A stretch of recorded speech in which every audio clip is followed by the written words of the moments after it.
A line manager would become aware of any issues with an employee if there was any behavioural change, performance issues, difference in character. It can start from the point of referral. So a manager has identified that there's a health issue with the individual, and this can either be that they've become absent from work, either short-term or long-term. It can be that they notice there's a change in the way that they're able to do their job role and their tasks at work. It could be a change in behaviour. So the first thing that the manager would do would be to send a management referral online to the occupational health team, where upon receipt an appointment will be made to be assessed by one of the clinicians.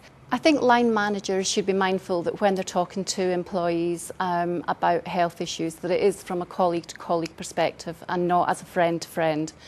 As this can often set the wrong footing.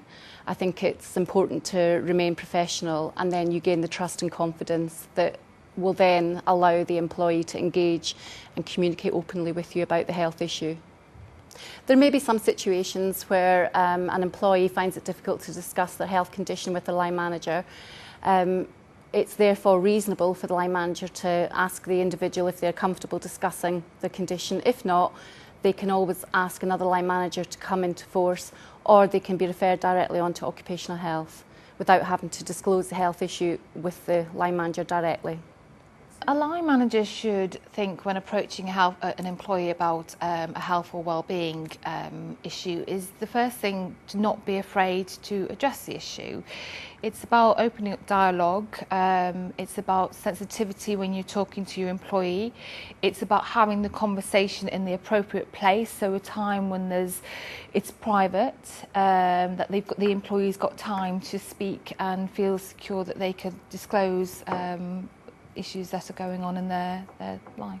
If the manager were to say something wrong, my primary advice is to all of us really is that it's a learning curve, and what you would have to do is reflect on it. Okay, how could I've had that conversation better? Clearly that's not worked out how I want to be. It's about recognising when you might have overstepped the line and taking it back and look, I apologise, I didn't mean to cause upset, but what I do need to do as your line manager is explore these issues with you and look at how I can help you within the workplace. If you do hold the conversation and the employee refuses to engage, there are several aspects that you can look at. You can always see if they would be more comfortable talking about it with somebody else. For instance, your specialist team, like the occupational health team. Is there a HR team? Is there another manager that they might feel more comfortable? So look at all your options really. Clearly, if the employee, you can only work on the information that the employee gives you, and if they don't want to engage, you can only work on that information that you have. It's very important to keep in touch with an employee when they're absent from work. And an employee should also be aware that they have contractual obligations to keep in touch with the employer.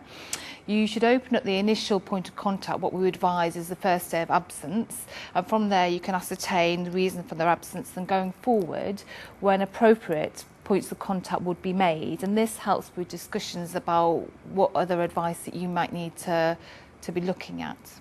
Once you've referred the employee to the occupational health department, it may be advisable that as an occupational health contact we need more information relating to the person's health status, so we might have communications with their GP or their specialists. There's also awareness of the employee assistance programme that you can refer your employee to, and that can help certainly deal with psychological health or well-being as well. A line manager should be aware that there are support and services out there other than occupational health. If the health condition is more serious than first anticipated, we have employee assistant programmes in place, and also we have the ability to refer to a third-party specialist for private referral if that is deemed necessary. The EAP provider does offer support to management by giving them support in dealing with sensitive issues and health-related issues when discussing awkward situations with the employee. In essence, the line manager has an essential role in helping the employee within the workplace. They are the interface between the employee, the occupational health department, the human resource employment law, and it's about making sure that channels of communication are kept open. If, as a line manager, you receive fitness guidance regarding your employee and a return to work plan, it's always important, and this goes back to the essence of communication, about ensuring that you've discussed with the employee about how you're going to implement the return to work. It's about reviewing it. Is it working? Isn't it working? Can we adjust it slightly? And linking in as well with the occupational health department, getting clarity about the advice that is given so that you can use it effectively within your practice. When, as a line manager, you receive the return to work plan, our first point of advice would be that you actually discuss it with the employee. You make contact with the employee before the return to work date to discuss what happened in the medical referral and what the expectations are for when they return to work, what you can put in place. This is particularly important if, for example, the employee has a GP certificate that enables them to refrain from work until a certain date, but the occupational health advisor or physician has said, okay, I think we need to look at a return to work plan from an earlier date. So it's kind of negating any surprises when it comes to a return to work and helping with employee engagement with the return to work. What is to be remembered is that it's a guidance plan, it's a guidance return to work plan, and you can use it and adjust it with what your needs are as well. Again, as I said, you always discuss with the occupational health department, is this advisable? The other key issue is talking with your employee. Okay, the doctor has advised these workplace adjustments. How do you feel about doing this? And getting their engagement with the return to work.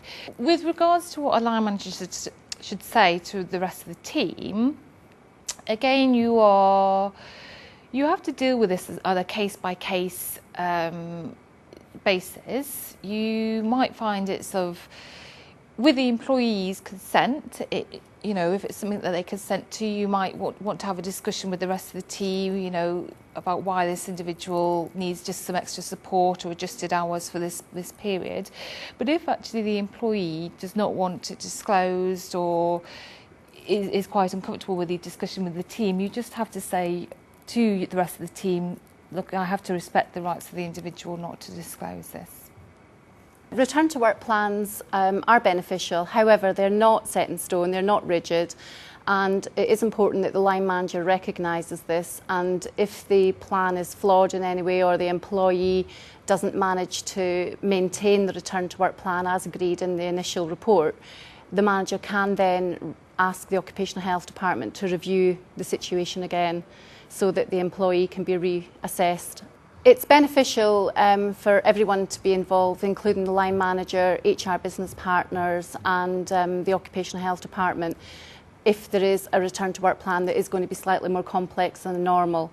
This can often take place in video conference calls by way of engaging the employee to ask them what they think their views are as to why the plan isn't working. So whilst it's a structured approach, it isn't rigid.